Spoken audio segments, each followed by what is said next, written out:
Looking poor as a Christian is the byproduct. They're diligent with what they've been given, but there's no need to flaunt it.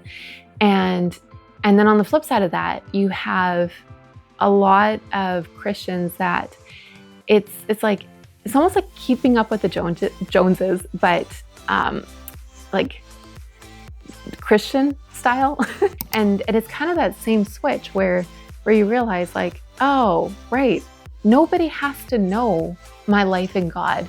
I don't have to prove that. People are going to see it. If it's real, if it's genuine, if it's deep, people are going to see it, and there's no way to hide it. But you don't need to flaunt it or convince people that you really love God in order for God to know that you really love Him.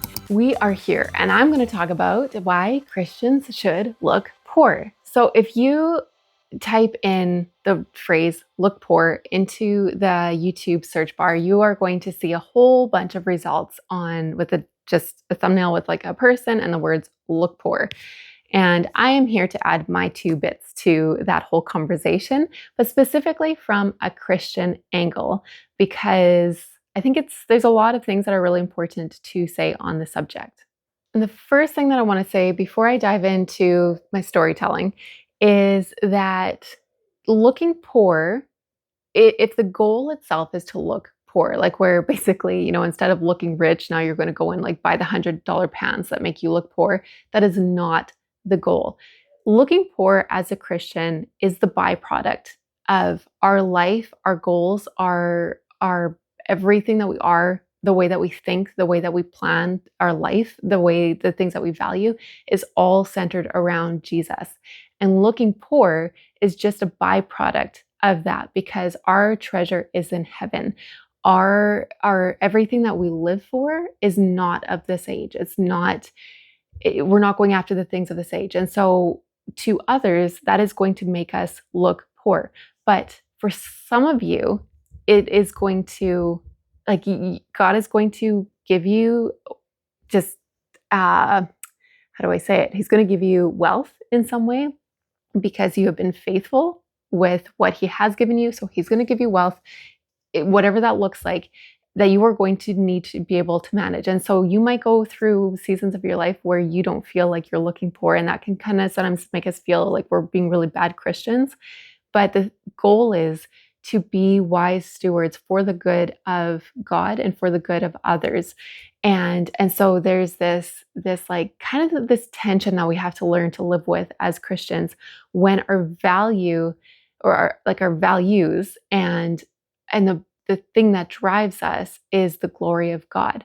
Because again, some Christians will look poor just for the sake of looking poor, feeling well, this is what God wants. He just wants me to look poor, or I'm going to play small, and I'm going to stay small because that's what He wants. And then I can tell Him when I see Him that it's you know what, I knew you wanted me to stay small, so I stayed small. When He might say to you, and there's a parable about this, but He might say to you, I actually gave you something that I wanted you to take and to duplicate, and you were not wise with it. So again, like I said, there's a lot to be said about the whole looking poor theme as a Christian. So first off, I want to tell you about my grandpa, and I'm going to try to talk about him without crying, because it's those tears are just right there. So grandpa passed away in this February of this year, so about 10 months ago now. I really, really, really wish I could just call him up and talk to him. But this is his sweater, so it's almost like I get a hug from him.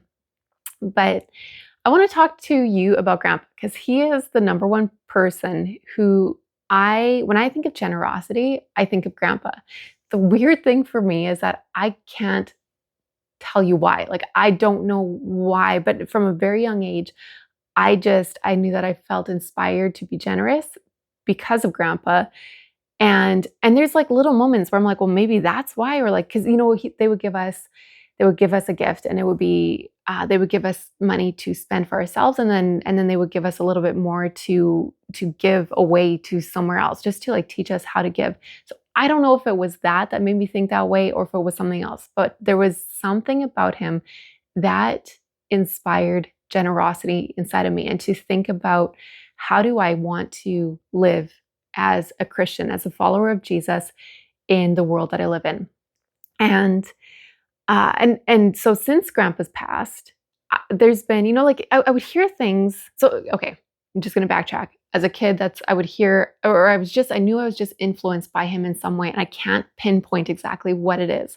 As the years went on, I would hear things like just someone would make a random comment about how he was really generous or how he gives away a lot of money. And then since he's passed, there was a story that my dad had shared from my uncle who had heard it from someone else. But anyway, my dad shared it to our family chat, and it was just someone expressing that they were really sad that Grandpa was gone because it was someone, I think, from a homeless shelter, and that Grandpa would go or he would just spend time with the people there, and he would share the love of God. He would share the gospel, and he had a heart for people. So like, I hear about these different stories. I'm like, Grandpa was not just generous with money. He was generous with time. He was generous with just who he was, with the truth and the life of God, and the gift of God that we have in Jesus, that he is the only way to be saved. And Grandpa just shared that generously with everybody that he knew. But the thing is, when you were with him, you had no idea, like, because he was so good at just being with you, that there wasn't, it was like, I think if I knew how many other things he did or how many lives he touched, I would have felt like, oh, if you're spending this time with me, you don't have time for me, basically, right? It's like, I know I'm your granddaughter, but you don't have time for me. And Grandpa he had a gift to be super generous, but also super present. And when I think of him, like, and again, when you see his life, like, he didn't look poor as in like they had nothing, but there was nothing flashy about his life. It was just everything was practical. They had what they needed, but there wasn't, even if when they had money, it was like you would never know it. And so it's just, when I think of what it means to look poor, not for the sake of looking poor, but because your treasure is in heaven, your treasure is Jesus, it has this byproduct effect of you're not living for this age. And so Grandpa's life is what really encapsulates that for me. So thanks for listening and just letting me share about someone who means a lot to me.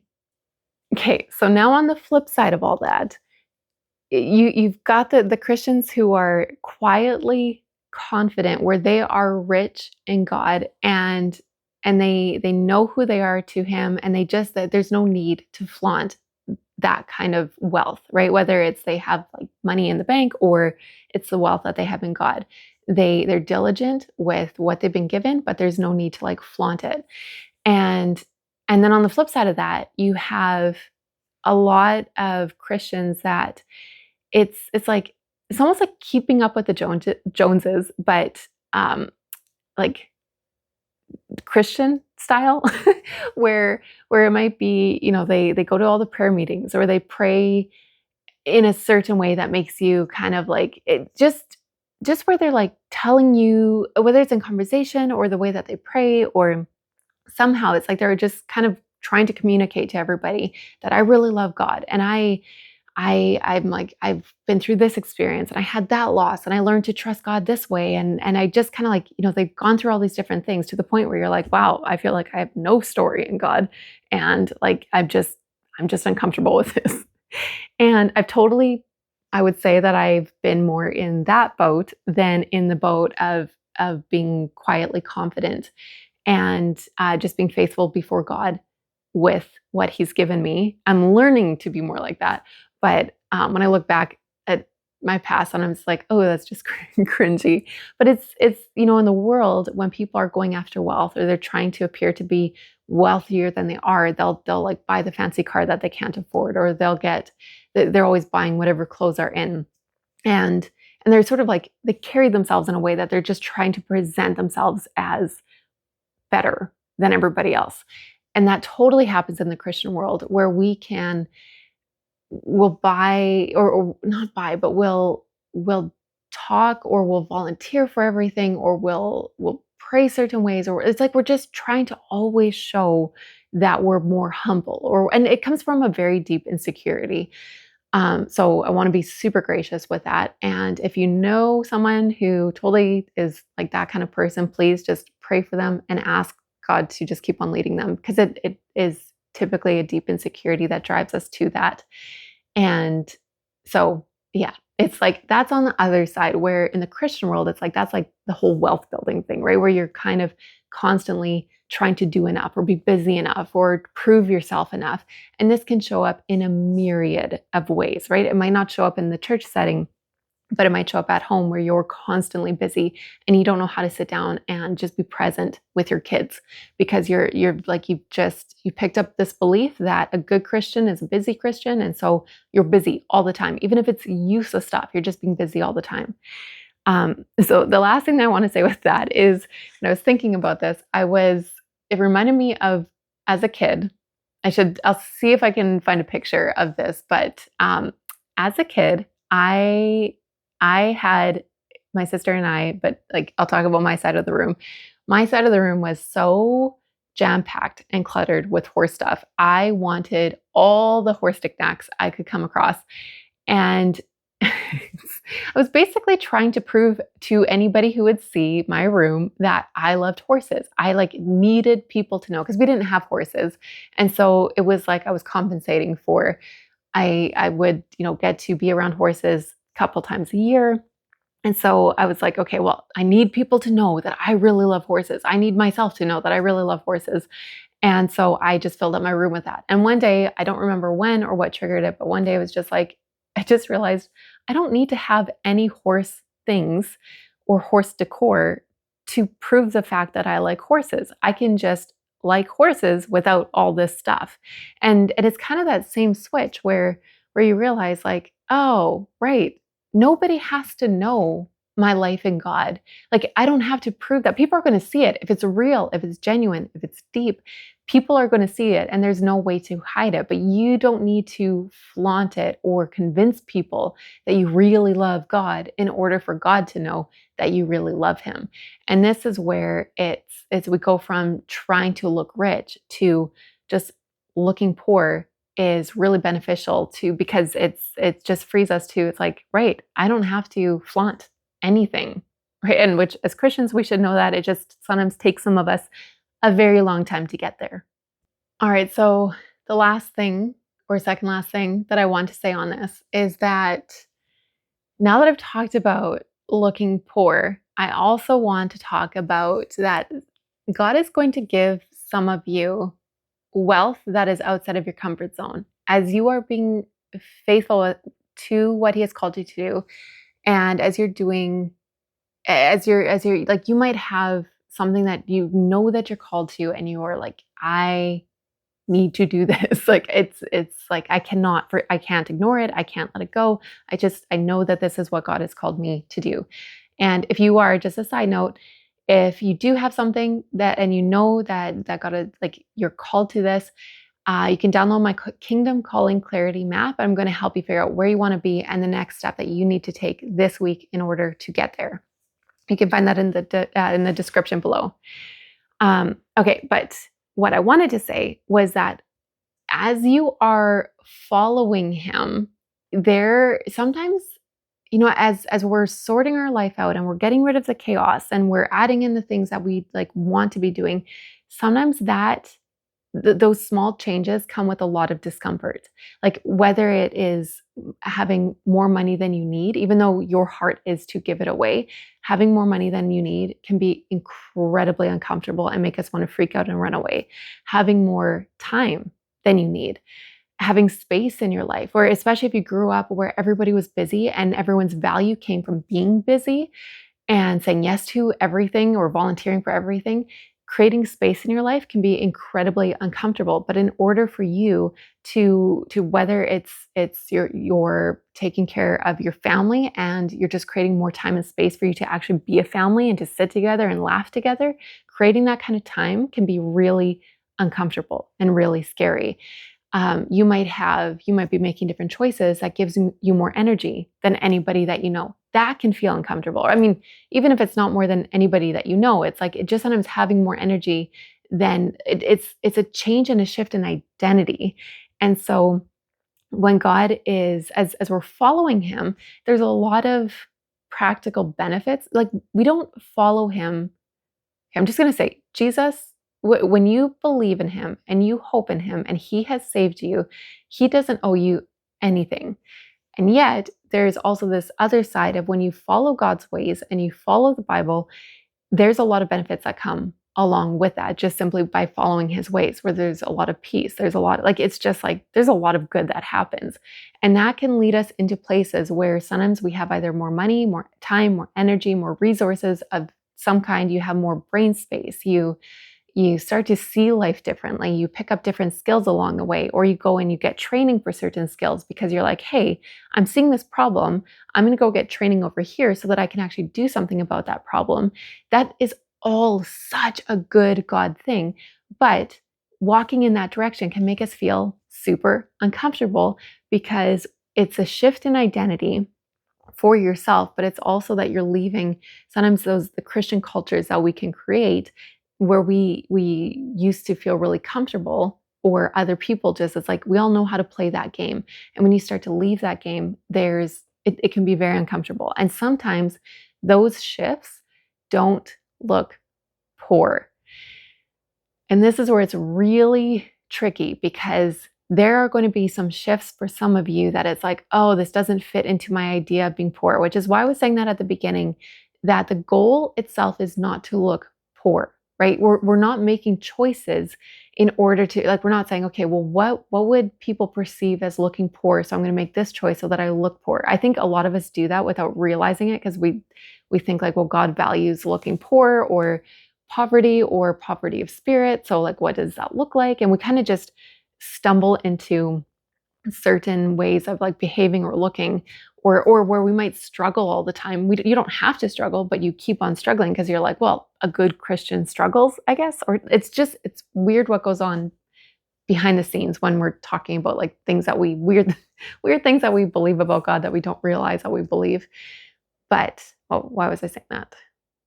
All that to say is that as you are faithful, I was going to say that the goal is not looking poor. Looking poor is the byproduct. And at times you might also look rich, not because you pursued riches on this earth, but because you followed God. You did what he called you to do. You either you built that business, or you started that ministry, or you moved to a certain area because that's where God has called you to help. And sometimes those choices, as you're following God, it looks rich and it feels uncomfortable to us.